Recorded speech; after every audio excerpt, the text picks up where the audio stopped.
So well, I'll just let you know. Remember, we're not going to be reading the whole book tonight. I've got to get to this movie in 40 minutes. I want to catch anyone dressed up as a Hobbit or a Gandalf and get their autograph. But what we are going to do tonight is understand, what does it mean to be a Hobbit? And it's a question that I ask myself on a daily basis. And here's the man that started it all. His name was J.R.R. Tolkien. And he was from Kentucky. And he was a good man. An honest man. A man who wrote stories about little people in faraway places.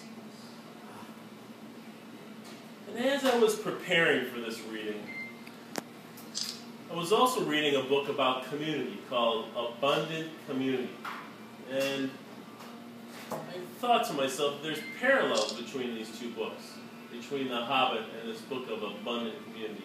Abundant Community tells us we don't need to be controlled by these corporations and institutions and only be satisfied by the things that we buy. And that our satisfaction should come from our neighbors and the people that we love, our families. And I thought, that's what hobbits are all about. Hobbits create a culture where they're dependent on each other. Hobbits don't even like machines. You see?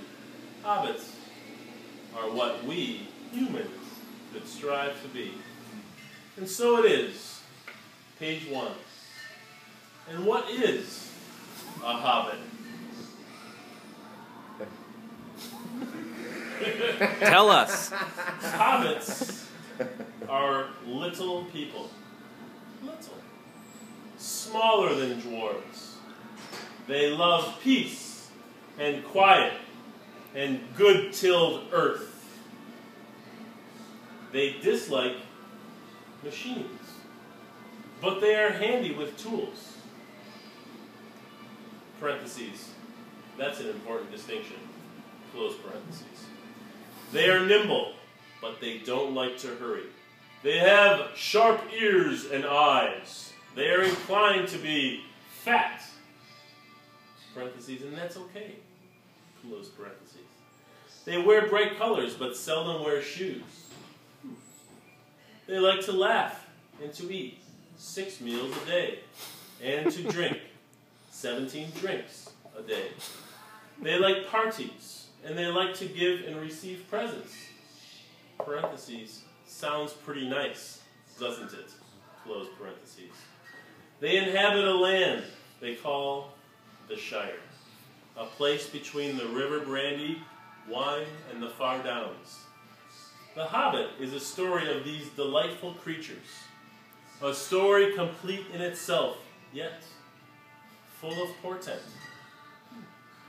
For this is a book that tells of Bilbo Baggins, the far-wandering hobbit who discovered, some say stole, the One Ring of Power, and brought it back to the Shire.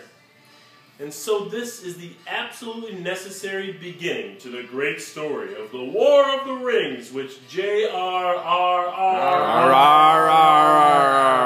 Tolkien completes in his epic fantasy trilogy, The Lord of the Rings.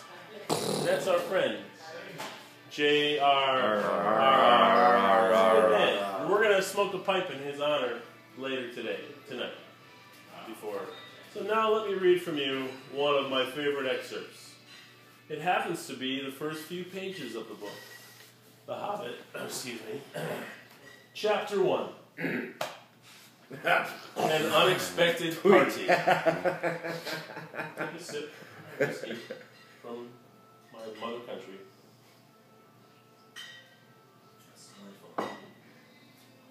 In a hole in the ground there lived a hobbit.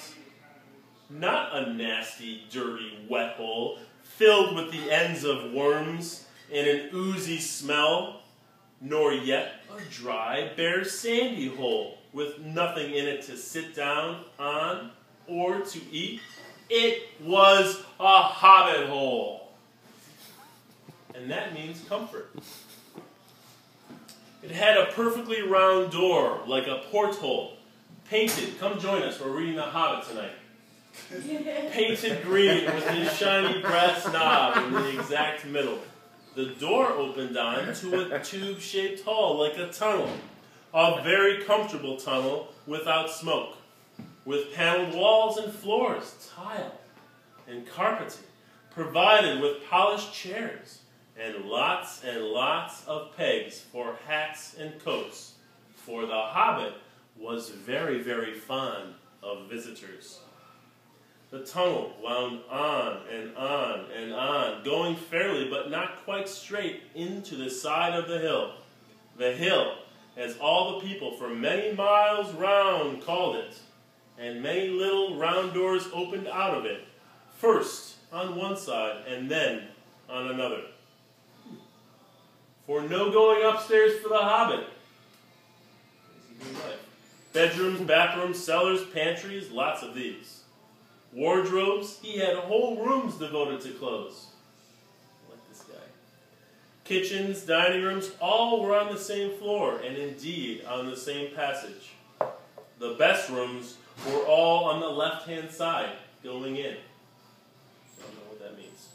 For those were the only ones to have windows, deep-set, round windows looking over his garden and meadows beyond, sloping down to the river. I'm going to take a pause here from the book.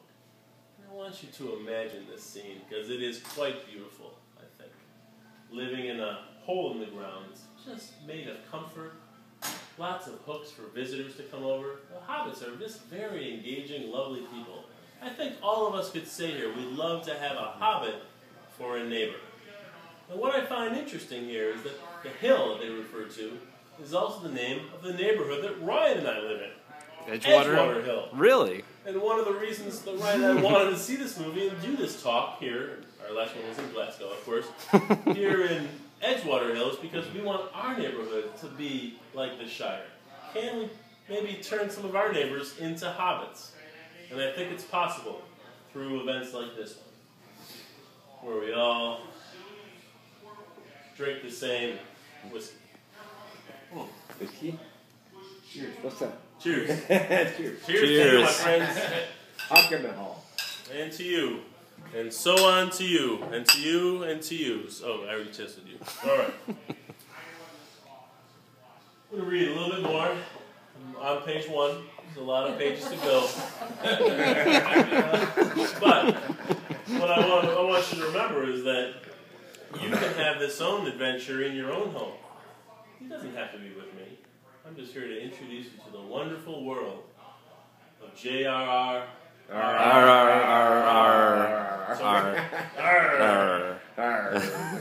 This Hobbit was a very well-to-do Hobbit, and his name was Baggins. The Bagginses had lived in the neighborhood of the hill for time out of mind, and people considered them very respectable. Not only because most of them were rich, but also because they never had any adventures or did anything unexpected. Interesting. You could tell what a Baggins would say on any question without the bother of asking. Predictable, you might say. This is a story of how a Baggins had an adventure and found himself doing and saying things altogether unexpected. He may have lost the neighbor's respect, but he gained. Well, you will see whether he gained anything in the end. I'm going to conclude my reading tonight by skipping ahead to Chapter 2, which has a wonderful title, if you are not a vegetarian. Chapter 2 is titled, guess what it's titled? Anyone want to guess? The Hobbits love to entertain and to eat, so what could it be titled? The conclusion. What's for dinner? Close. It's called Roast Mutton.